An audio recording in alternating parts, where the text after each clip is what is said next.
তো শয়তান ইউনিভার্স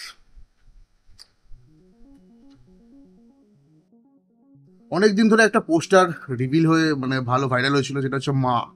ওখানেও বারবার দেওয়া ছিল শয়তান ইউনিভার্সের থেকে। তো আজকে মা বলে সিনেমাটা ট্রেলার চলে এসছে ফুল ফ্লেজ ভাবে, যেটা অজয় দেবগানের প্রডিউস করা।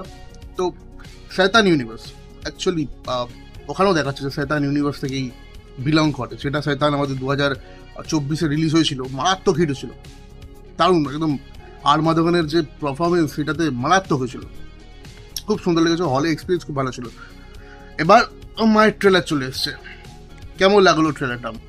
প্রশান্ত রেবন্তী ফুরিয়া কিছু একটা নাম আছে ডাইরেক্টরের, যে এর আগে ছড়ি পার্ট 1 পার্ট 2 ডাইরেক্ট করেছিল, আর আমাদের ক্রিমিনাল জাস্টিস, এবার তাকে দিয়ে ডাইরেক্ট করানো হয়েছে। আর দেখো পিছনে অজয় দেবগানের হাত তো থাকবে। অজয় দেবগানের একটা ছবি খুব ভাইরাল হচ্ছিল, পিছনে ক্যামেরাটা ধরে দাঁড়িয়ে আছে। যাই হোক, ট্রেলারের কথায় যদি আসি, সিনেমার কথায় যদি আসি, এখানে দেখাচ্ছে যে একটা গ্রামে, চন্দ্রপুর বলে একটা গ্রাম, যেটা ওয়েস্ট বেঙ্গলই বেসিক্যালি এস্টাবলিশড, কারণ ওখানে দেখিয়ে দিয়েছে এটা ওয়েস্ট বেঙ্গলে বাংলা ভাষা বলছে।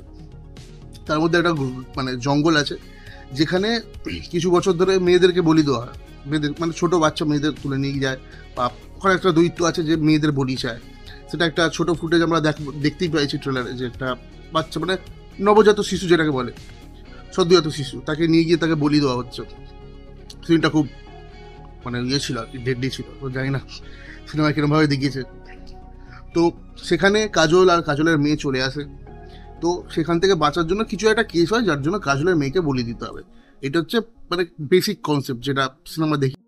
এবার যদি বলি এটা horror cinema, horror thriller cinema, thrilling এর ব্যাপার যদি থ্রিল আছে কি, হ্যাঁ আছে। ট্রেলারটা দেখে থ্রিল লাগছে ভালো। হরর কিছু জায়গা আমার মনে হচ্ছে অতটাও কাজ করবে না। ফার্স্ট কিছু শটে যখন গাছ থেকে মেয়েগুলো চলছিল, চলছিল, ওইটা ঠিক আছে, বাট বাকি সেরকমভাবে আমি হরে কিছু পেলাম না।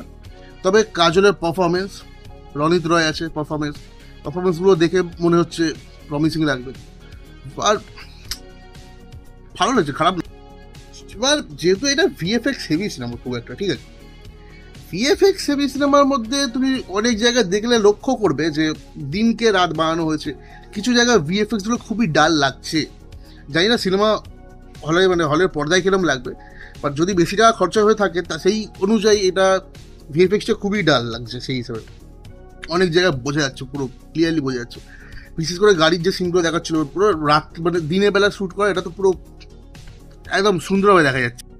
তবে কিছু জায়গায় মুঞ্জার ফিল আসলো কি, মানে ম্যাডকে ওখানেও সেই গাছটার মধ্যে ছিল মুঞ্জা, এটার মধ্যে সেই গাছটা ছিল মুঞ্জা, মানে মুঞ্জা না, এটা কিছুটা শয়তান। এবার আমি দেখতে খুবই এক্সাইটেড যে শয়তান ইউনিভার্স যেহেতু বলেছে, শয়তান সিনেমার সাথে কীভাবে কানেক্ট করে, আদৌ কেমনভাবে থাকবে না কানেকশন কী করে থাকবে জানি না। বাকি 27 জুন আসছে সিনেমাটা। আগের শয়তানও মানে 27 জুনে রিলিজ হয়েছিল আগের বছরে, ঠিক মনে নেই মানে ডেট, রিলিজ ডেটটা দেখতে হবে। বাকি ঠিক আছে, ইট ইজ ওকে ট্রেলার, সিনেমাটা দেখবো। 27 জুন আসছে। তোমরা নতুন হয়ে চ্যানেলটাকে সাবস্ক্রাইব করে দাও, বেল আইকনটাকে প্রেস করে দাও, আর যারা দেখলে ট্রেলারটা তোমরা জানাও কেমন লাগলো তোমাদের। শয়তান ইউনিভার্স সব কিছু। ওই সিনেমাটা ছিল না, নতুন যেটা বাড়িয়েছিল কাইথের রিমেক ভোলা, ওটা থেকে একটা ইউনিভার্স তৈরি করতে চেয়েছিল, হলো না। যেটা সফল হয়েছে ওটা দিয়ে বানাও।